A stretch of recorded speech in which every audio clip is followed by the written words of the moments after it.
Good day, everybody, and welcome to another edition of the Military and Foreign Affairs Network. I am your host, the voice of reason. In this episode, I wanted to address a concern that keeps raising its head a little bit, and that is why the voice of reason, why Military and Foreign Affairs Network identifies Ethiopia as the former state of Ethiopia, and now identifying the Abiy Ahmed as the former prime minister of the former state of Ethiopia. So I'll try and explain. So if you look at what is occurring within this very large scale civil conflict, it is right now the most intense combat zone probably on the planet. I won't say probably, in terms of sheer size, both geographic and of personnel involved, manpower involved. It is the largest conflict right now on the planet. And a lot of people would not even know that. Most people would look at other conflicts and state that that's probably the largest conflict on the planet. But in fact, right now, given the sheer size of what's going on, the civil war inside of the former state of Ethiopia is the largest conflict on the planet right now. Now, that obviously could change as things continue to devolve, and get worse with Russia, Ukraine. Now, so if we look at the different regions of the former state of Ethiopia, the largest region, obviously, is the Oromia region. And a significant portion of that region is now in rebellion against the so-called centralized government based inside of Addis Ababa and heavily supported by major elements of the Amhara region.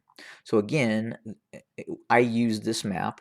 The red signifies Ethiopian National Defense Forces, yellow Oromo Liberation Army, based in Oromia and operating in other parts of the country now as well. The green signifies the Tigrayan Defense Forces, and the dark over in this area obviously represents Benishangul Gumuz.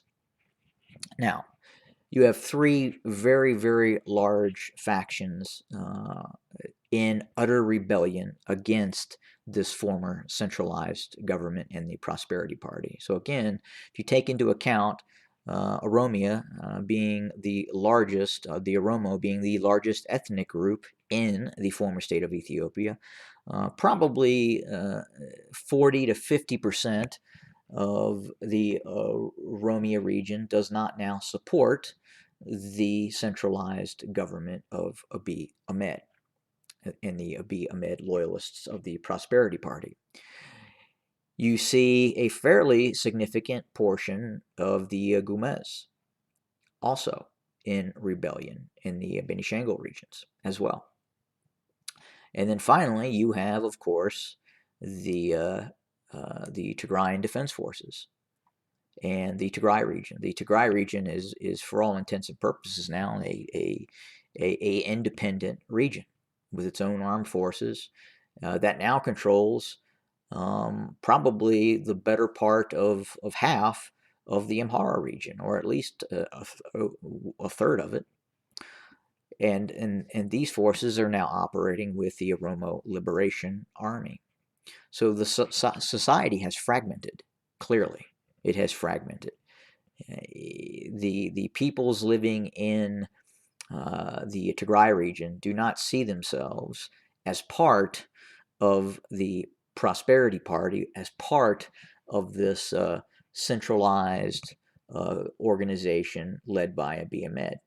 They've been excluded from that. Many individuals in the Oromia region also feel the same way as well. So again, you have a very, very large percentage of the population in utter rebellion. You have large areas of the former state of Ethiopia outside of the control of the central governmental forces of the Prosperity Party of Abiy Ahmed.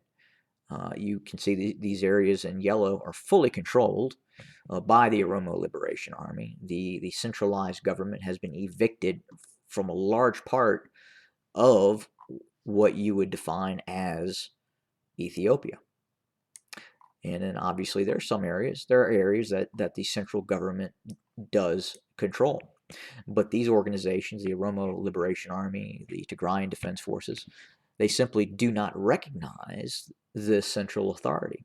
And right now, as we speak, these two allied forces, the Oromo Liberation Army and the Tigrayan Defense Forces, are militarily defeating the centralized government.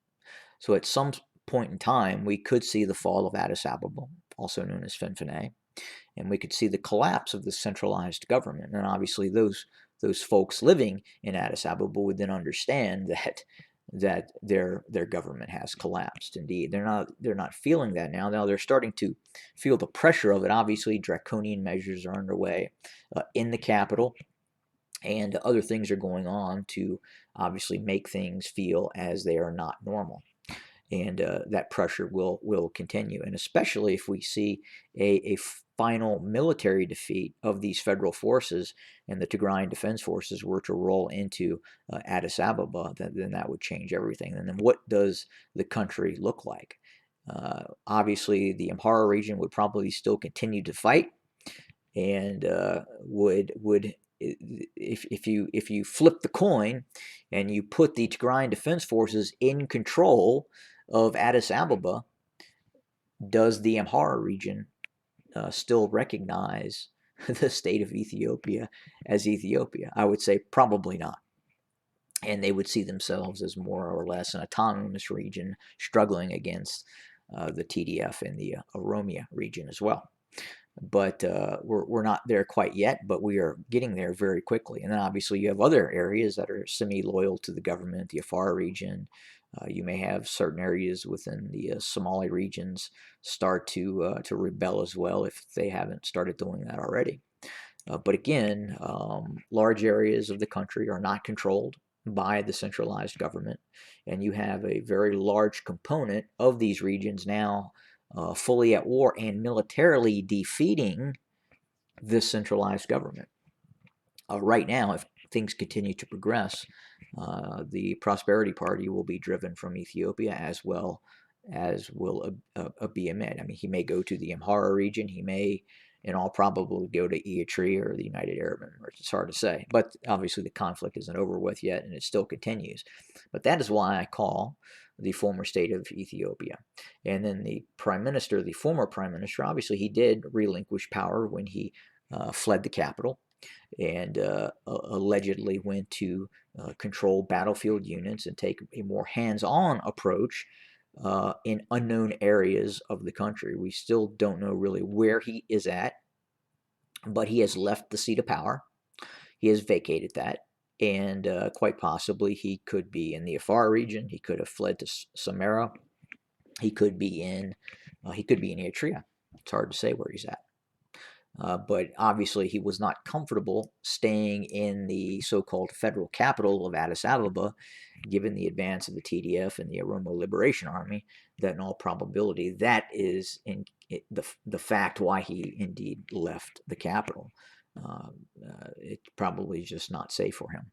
But again, he did relinquish the title of prime minister when he took over those forces. Now, that may have changed recently where he maybe has gone back to being the so-called prime minister. But again, a lot of people in the former state of Ethiopia, in Oromia, in the Tigray region, in the Benishangul Gumuz region, they do not see Abiy Ahmed as their leader.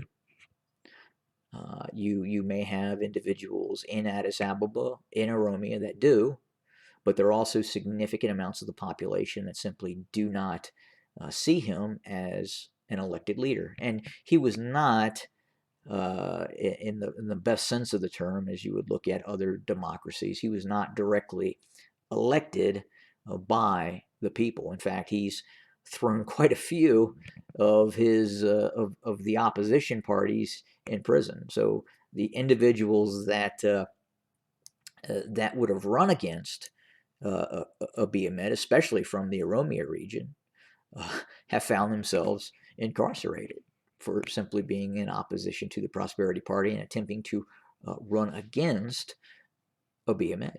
So is he a lawfully elected official? A lot of people would say no, and some people would say he is. But again, in all probability, this will resolve itself through military activity, and ultimately he could be driven from power, and a new either a loose confederation could arise, or you could see the emergence of completely independent and fully autonomous regions. You may see a fully independent and autonomous Oromia, quite possibly, and the same with the Tigray region as well. You could possibly see going forward, if the issue with Eritrea is resolved and the despotic regime of Isaias Afwerki is ended, then you could quite possibly see some sort of eventual confederation between Eritrea and the Tigray region, as those peoples are very, very close and share a very, very similar language. But again, that is why I say what I say in terms of the former state of Ethiopia and the former prime minister of Ethiopia. But that's all I have. Have a good day, everybody.